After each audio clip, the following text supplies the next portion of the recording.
Synchronicity University is proud to present some of the most brilliant astrologers on the planet, and you've got a little time left to join our September programs for as low as just $5 a class, an unheard of rate to learn from these astrologers. Learn more and sign up now at synchronicityuniversity.com. Links below. Hello, fabulous Pisces. Welcome to your horoscope for the month of August 2025. I am your astrologer, Nadiya Shah. Thank you for being here.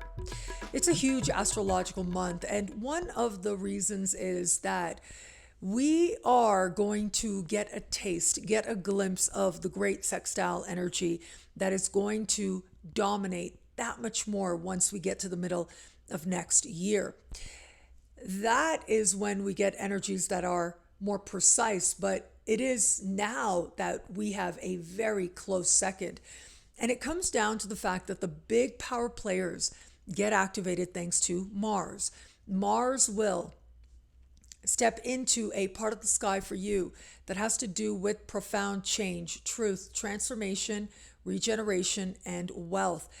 Right around the 5th or 6th of the month, depending on where you are on the planet. And as soon as Mars steps into this part of the sky, is going to set up a grand trine with Pluto and Uranus, but also set up a near Star of David configuration thanks to its opposition to Neptune and Saturn.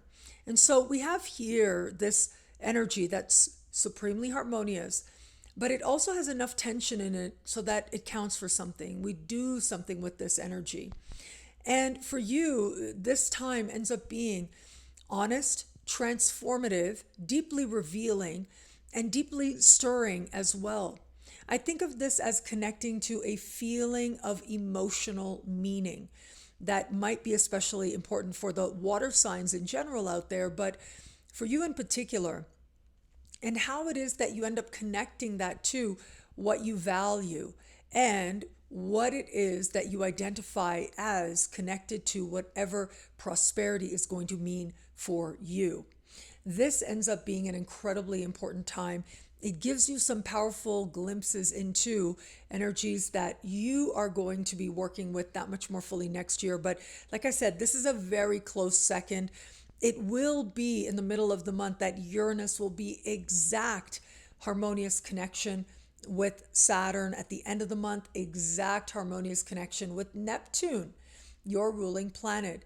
And these are energies that define this time, including this time of the collective, but also in your individual journey as well. Now, what's fascinating is as these energies are really strong throughout the month, but certainly in the first half of the month with Mars so active in the sky, we are going to have on the 9th of the month a full moon. This full moon happens in the sign just before yours. And this full moon, although it occurs in the same sign as Pluto, it's essentially unaspected, meaning it's not really making any connections with other power players in the sky. And what that tells me is it's an emotional energy. I mean, full moons do bring emotions to the surface. And for you, it's happening in the sign just before yours. So it is very stirring on levels of soul, psyche, spirit. But it's personal. This is a part of the sky that has to do with closing karmic ties and ending karmic chapters, but also knowing that you have more to do in this lifetime, and you absolutely do. And so this is about acceptance. It's about the feeling. It's not necessarily that a lot is happening outside of you, but that you are coming to a place where your own energy is shifting, where you realize what's done, what you're putting behind you, and how that ultimately opens you to the more there is to do in this lifetime. Now, on the 11th of the month, we are going to have Mercury going direct. Here we are, right? Mercury will go direct in a part of the sky for you that has to do with your daily life. And so whether it is clearing up confusion with clients, customers, coworkers, or feeling a clearer sense of what you're doing day in and day out, whether it's with your work or otherwise, whether it is places that you frequent day in and day out, starting to feel a lot more calm, more straightforward, more in line with your expectations. But I think for a lot of Pisceans out there, this is going to be oriented around how well you take care of you. It's like figuring out what actually works for you. And if there have been any mix-ups related to your medications, for example, this is where you identify it and you move forward from it. But for all that, once Mercury does go direct, you're able to understand where you stand related to work, related to health, and that is an empowering place to be. It helps you to move forward with clarity towards a greater sense of ease as you move through the smaller moments, as you move through your life. Now, the following day, we have Venus meeting Jupiter in the sky. This is what some call the most romantic day of the year, though I'll talk about love more specifically in just a bit. Now, having said that, Venus meeting Jupiter is a big deal. On the one hand, Jupiter is your ancient ruling planet. Connecting with Venus in the sky makes this energy feel that much more significant to you. But this is energy of blessing, of protection, of healing, and it magnifies the beneficial qualities, the blessings, the goodwill of both Venus and Jupiter together. This conjunction takes place for you in a part of the sky that has to do with what you want in your heart of hearts in every area of life. Happiness, joy, what's fun for you, fulfillment, including creative fulfillment, and the children in your life. But this part of the sky also has to do with the windfalls, winnings, gains. I actually really love this energy for you, I have to say. Now, ordinarily, I don't tell people to buy a lottery ticket all willy-nilly, but you might want to do that around this time. But remember, the most important thing when you do that is you want to stay in an energy of abundance. It has to feel like no big deal whether you win or lose. You're doing it for the fun of it. You're doing just because. And if you are in that space where it really is not a big deal, so you have to think about your own circumstances. If $1 is not a big deal, then just do that. If $10 isn't a big deal, do that, right? But keep it really simple, because if something is for you, it's going to be for you. But there are other ways to use this energy besides just getting a lottery ticket. Taking a chance, taking a risk, looking at where it is you're hoping to make gains, maybe even wild gains. Well, all of that could end up helping you in one way or another at this time as well. So stay open to possibilities. I feel like there's so much promise here. There's so much potential here that's ultimately pointing the way to a depth of understanding within yourself as to whom it is that you are on a level of heart, what it is you truly want on a level of heart. And it's almost like either you get it and then you realize that's what you need, or just as you identify it, you feel like exactly what you want is there in abundance. Moving forward, on the 23rd of the month, we will have this month's new moon. Now, this new moon takes place in a part of the sky for you that has to do with partnerships of all kinds. This can be business partners or professional alliances. This new moon is important for a few reasons. So one is that it's actually the first of two new moons.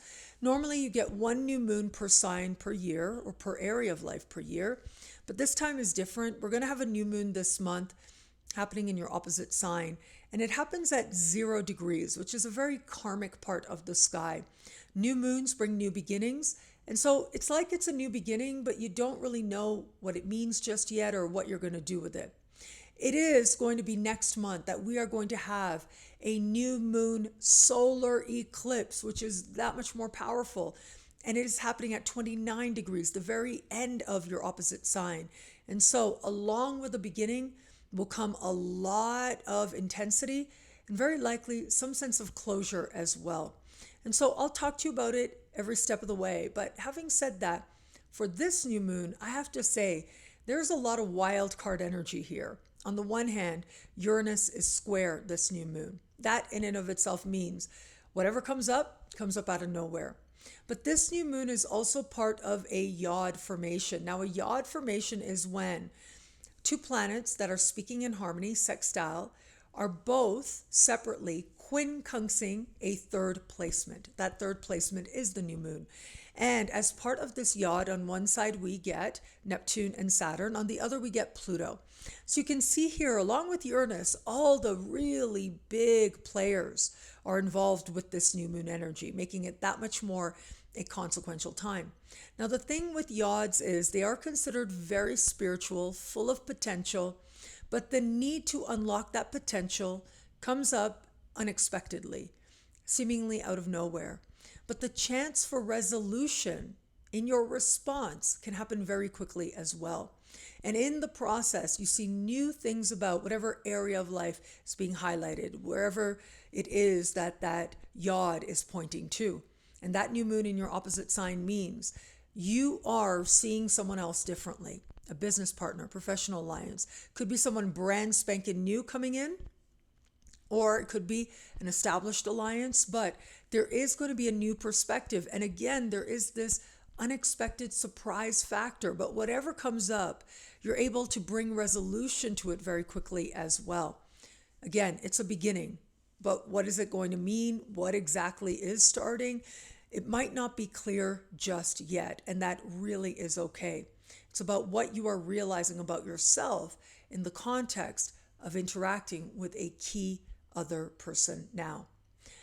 Where it comes to matters of love. So let's talk about these energies in the context of love. I think love is going to be really important for the Pisceans out there. On the one hand, the most romantic day of the year is happening with Venus and Jupiter conjunct in a heart-oriented part of the sky for you, having to do with what you want in your heart of hearts. Yes, but that includes romantically as well, which means romance, flirtation is highlighted here. It is the new moon energy that is in your opposite sign of partnership, and that includes romantic partnerships as well. And understanding where you are in love and how you feel about it is going to be a realization that likely comes about very much by surprise. There's a lot of truth with this new moon, but what does it mean? Where does it go from here? It's just not going to be clear yet, and that's okay. Trust the process towards understanding where you are in love, how you feel about it, and what you're going for. For those of you open to meeting someone new, look, I will say, just with this new moon energy, someone is going to be there to help you to understand where you are in love and how you feel about it. But for all that, what we also get is the most romantic day of the year. You are getting your flirt on, and it is very likely that you are connecting with someone new at this time. For those of you just starting to date someone, moment of clarity, moment of truth, fresh beginning, all or nothing. That's what I'm seeing with these energies. That meeting of Venus and Jupiter is about believing in love. Now, that doesn't necessarily mean with this person. And so if it is that there is love with this person, if it is that there really is partnership with this person, or at least the potential for it, you'll be able to see it. It'll be quite clear. And now what do you do with that knowing? Well, more has yet to be revealed, but you'll feel yourself very quickly on partnership track with this person. But if that isn't the case, it's like you're able to let it go with love and light in your heart. For those of you in an established bond, powerful energies here in the context of established bonds, where it is that you might have, well, felt very connected to your partner. For most of you, where the love is strong, yeah, there might be a matter with your partner that you have to pay attention to very quickly with that new moon energy in particular, but the heart connection feels so strong. You feel so loved. That's a beautiful thing. And it might end up being something that you're paying attention to very quickly that really isn't of great consequence. But there is going to be that small percent out there. If you felt for a while that you might not be in the right relationship for you, I think that new moon is going to show you some truths seemingly out of nowhere. Now, what you do with it is up to you, but I think there's going to be a further layer of knowing what you want to do next month as well. And so do what's right for you. Jupiter meeting Venus means that you believe in love. You have faith in love itself. If that's not with this person, it really is okay. You're trusting your heart enough to go another way. What I love about this month for you, there's so much here. It's a powerful and meaningful astrological moment. I'm going to say I love the energy of, well, I'm going to say the most romantic day of the year, Venus meeting Jupiter in the sky, especially because Jupiter is your ancient ruling planet. These two getting together is powerful. It is potent, and it speaks volumes to an understanding about self and about what your heart wants in every area of life. Whether you get it first or you identify it first, chances are with energy like this, you're getting it.